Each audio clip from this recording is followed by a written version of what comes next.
أنا شخصيا لم أرى مدرب في العالم يتحدث بهذه النبرة ويقول ما تلقاوش محسن مني باش نديو كأس أفريقيا. لم نسمعها من أي مدرب في العالم. ليس هناك مدرب واثق 100%.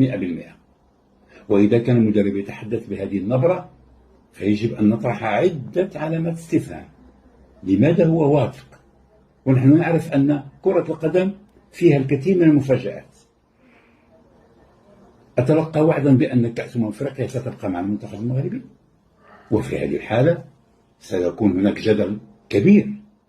كيف المدرب يؤكد ويصر على أنه سيفوز بكأس أفريقيا شئنا أم أبينا؟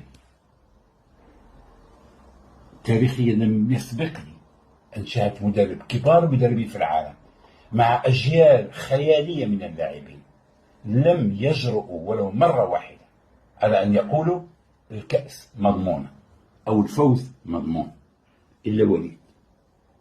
ولكن اصطدم في مباراة مالي بواقع يجب أن نتحدث عنه. حتى مدرب مالي استغرب للتغييرات التي قام بها وليد الركراكي وشعر بأن المباراة سهلت وأن مواجهة